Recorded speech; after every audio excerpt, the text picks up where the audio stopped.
আসসালামু আলাইকুম। ২০২৪-২৫ শিক্ষাবর্ষে অনার্স প্রথম বর্ষের দ্বিতীয় মেধা তালিকা অর্থাৎ দ্বিতীয় মেরিট লিস্ট এবং প্রথম মেরিট লিস্টে যারা মাইগ্রেশনের জন্য ইয়েস দিয়েছেন তাদের রেজাল্ট প্রকাশ করা হবে আগামী ২৪ জুলাই ২০২৫ তারিখ বিকেল ৪টায়।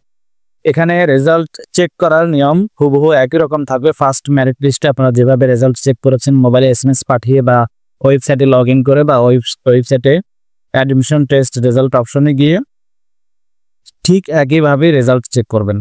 হুবহু একই রকম যারা মাইগ্রেশন করবেন তাদেরও একই রকম রেজাল্ট, আর যারা সেকেন্ড মেরিট লিস্টে প্রথম মেরিট লিস্টে কোনো সাবজেক্ট পাননি তারাও একই নিয়মে রেজাল্ট চেক করবেন। তো একটু পরে দেখাচ্ছি যারা মাইগ্রেশন করবে তাদেরটা কিভাবে লেখা থাকবে। আগে আমরা নোটিশটা একটু দেখি। এটা প্রকাশ করা হচ্ছে জাতীয় বিশ্ববিদ্যালয়ের অফিসিয়াল ওয়েবসাইটে। খেয়াল করুন, first merit subject change and second merit list for honours admission ২০২৪-২৫, এটা প্রকাশ ২১ জুলাই ২০২৫।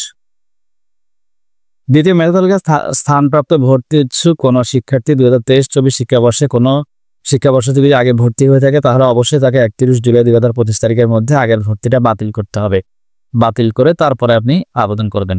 দ্বিতীয় মেধা তালিকায় স্থানপ্রাপ্ত শিক্ষার্থী তার বিষয় পরিবর্তন করতে ইচ্ছুক হলে অর্থাৎ সেকেন্ড মেরিট লিস্টে যারা চান্স পাবেন তারাও বিষয় পরিবর্তন করতে পারবেন। বিষয় পরিবর্তনের জন্য ইয়েস দিতে পারবেন। সেটা চূড়ান্ত ভর্তি ফর্ম পূরণ করার সময় একটা অপশন পাবেন, সেখানে দিতে হবে।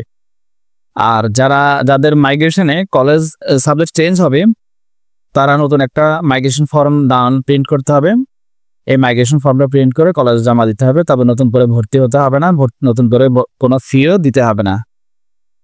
আর আপনার যদি কোনো সাবজেক্ট মাইগ্রেশন কোনো সাবজেক্ট চেঞ্জ না হয় তাহলে আপনাকে কিছুই করতে হবে না, আপনার আগের সাবজেক্টটাই থেকে যাবে। আর আপনার যদি নতুন সাবজেক্ট আসে তাহলে কিন্তু আপনি আগের সাবজেক্টে ফিরে যেতে পারবেন না, বা সাবজেক্ট আর কোনোভাবে চেঞ্জ করা যাবে না, এটাই থেকে যাবে, আর কোনোভাবেই চেঞ্জ করা যাবে না। বিষয় পরিবর্তনের ভর্তি ফর্ম কলেজ কর্তৃপক্ষ নিশ্চয়ন করতে হবে না, শিক্ষার্থীকে কোনো ফিও দিতে হবে না। যারা মাইগ্রেশন অর্থাৎ সাবজেক্ট চেঞ্জ হবে তারা ২৬ জুলাই থেকে ৩ আগস্টের মধ্যে ফর্মটা প্রিন্ট করে কলেজে যোগাযোগ করে আপনাদের ফর্ম অর্থাৎ ভর্তিটা চূড়ান্ত করতে হবে। তবে আপনি যদি কোনো কারণে ফর্মটা জমা নাও দেন সেটা কলেজ কর্তৃপক্ষ হয়তো আপনাকে ফোন করে ফর্ম জমা দিতে বলবে।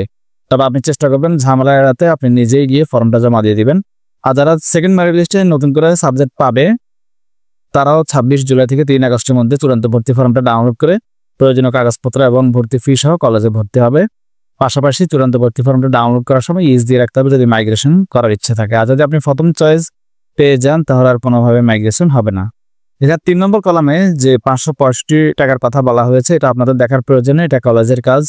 বাকি যে অপশনগুলো অর্থাৎ শিক্ষার্থী যারা রয়েছেন তারা শুধুমাত্র ১ আর ২ নং কলামটা ফলো করবেন, আর বাকি যে কলামগুলো রয়েছে এগুলো কলেজের জন্য, এগুলো আপনাদের দেখার প্রয়োজন নেই। তো রেজাল্ট চেক করার জন্য একই নিয়মে আপনারা এনইউ অ্যাডমিশন লিখে গুগলে সার্চ করবেন। এনইউ অ্যাডমিশন লিখে সার্চ করবেন। সার্চ করার পরে প্রথম যে ওয়েবসাইটটি দেখতে পাচ্ছেন অ্যাডমিশন হোম, এটাতে ক্লিক করবেন।